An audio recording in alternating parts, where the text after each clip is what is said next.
Olá, boa noite. Hoje é 21 de 1 de 2024. Então, eu estou aqui para mostrar para você continuação do Evangelho de Jesus Cristo, parte 1. Então, eu quero dizer para você que a continuação do Evangelho é Atos até Apocalipse, as epístolas, as cartas do apóstolo Paulo, do apóstolo Pedro, do apóstolo João e de Judas também significa e representa o Evangelho de Cristo. Então, é uma continuação. Então, continuação do Evangelho de Jesus Cristo, parte 1. Está escrito em Atos, capítulo 1, no versículo 1. Vamos ver o que é que está escrito? Fiz o primeiro tratado, ó Teófilo. Então, quem escreveu o livro de Atos foi Lucas. Lucas não era apóstolo, era um discípulo, um seguidor de Jesus Cristo, e ele era doutor, era médico, acerca de tudo quanto Jesus começou não só a fazer, mas a ensinar. Fiz o primeiro tratado, ó Teófilo, acerca de tudo que Jesus começou não só a fazer, mas a ensinar, até o dia em que foi recebido em cima, depois de ter dado mandamento pelo Espírito Santo aos apóstolos que escolhera. Então veja que os apóstolos, tanto o apóstolo João, o apóstolo Pedro, receberam mandamento pelo Espírito Santo, mandamento de falarem a palavra de Deus, de ensinarem, aos quais também, depois de ter padecido, se apresentou vivo com muitas e infalíveis provas, sendo visto por eles por espaço de 40 dias e falando do que respeita ao reino de Deus.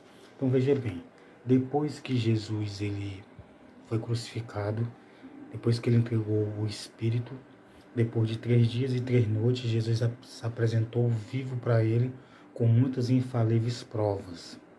Então, quando Jesus ressuscitou, ele não ressuscitou à toa, não foi só como se fosse um vulto passando, ou como se ele estivesse com um vislumbre no seu sentido e só no seu pensamento, na sua imaginação, ter visto Jesus. Não. Ele foi apresentado vivo com muitas e infalíveis provas, sendo visto por eles por espaço de 40 dias, que falava do que respeita o reino de Deus. Então, quando Jesus Cristo ressuscitou, ele esteve na terra por espaço de 40 dias e falava a respeito do reino de Deus, mesmo tendo sido, mesmo já ressuscitado, mesmo tendo falado o Evangelho. Agora, o que é que eu e você temos que fazer? Vou explicar para você.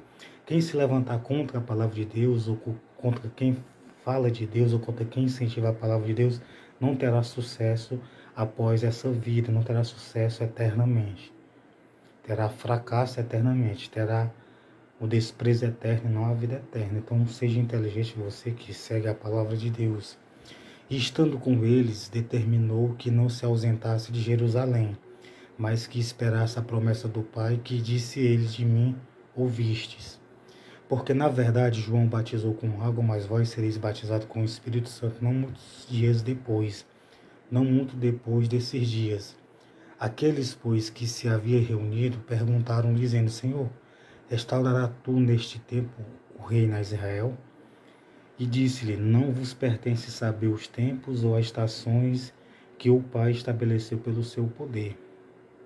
Mas recebereis a virtude do Espírito Santo que há de vir sobre vós, e ser-me-eis testemunha tanto em Jerusalém, como em toda a Judéia e Samaria, até os confins da terra. Então, uma coisa eu digo para você: na continuação do Evangelho de Jesus Cristo, parte 1, Jesus mostrou isso aqui.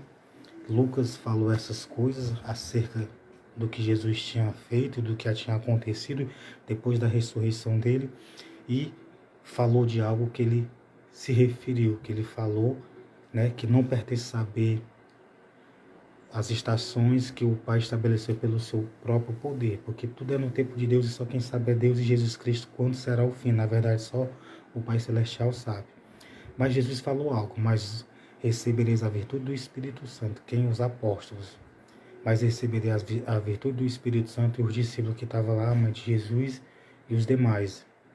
Mas recebereis a virtude do Espírito Santo, que há de vir sobre vós. Então eles receberam. E ser-me-eis testemunha tanto em Jerusalém, como em toda a Judéia e Samaria, até os confins da terra. Então, uma coisa eu lhe digo: quando uma pessoa aceitou Jesus, quando uma pessoa creu em Jesus Cristo, em Deus, na sua palavra, quando a pessoa aceitou Jesus e se batizou, a pessoa recebeu a virtude do Espírito Santo. Então, o que é que acontece? O Espírito Santo, ele gera na pessoa, a pessoa ser testemunha de Deus e de Jesus Cristo. O que é ser testemunha? Testemunhar dos acontecimentos da fé para os outros, para as pessoas. Então, o que é que acontece? Se você aceitar Jesus e se batizar, essa mesma virtude que os apóstolos receberam, você vai receber na sua vida. Mas recebereis a virtude do Espírito Santo. Então, se você aceitar Jesus, se batizar, fazer o bem, ajudar o próximo, não fazer o mal, a virtude do Espírito Santo vai estar na sua vida, sem dúvida nenhuma. Que há de vir sobre vós e ser-me-eis testemunha, tanto em Jerusalém como em toda a Judéia e Samaria e até os confins do mundo. Então, uma coisa eu digo para você, essa palavra foi direcionada para eles. Então, ele seria testemunha tanto em Jerusalém, na Judéia e Samaria até os confins do mundo. Talvez Deus lhe leve a Jerusalém ou a Judéia ou Samaria até o confim da terra também. Pode ser que isso aconteça na sua vida. Mas aqui é que você não vai poder parar de ser testemunha de Jesus Cristo. Você não vai poder parar de testemunhar, de falar de Deus e de Jesus Cristo, por o fato de você ter aceitado Jesus, ter se batizado, ter recebido a virtude do Espírito Santo. Por isso que as pessoas que aceitaram Jesus, que se batizaram e que se afastaram da presença de Deus para o mundo, Deus quer trazer de volta e o Espírito Santo está sempre convencendo a pessoa a voltar e provavelmente voltarão. Muitos voltarão. Alguns vão decidir ficar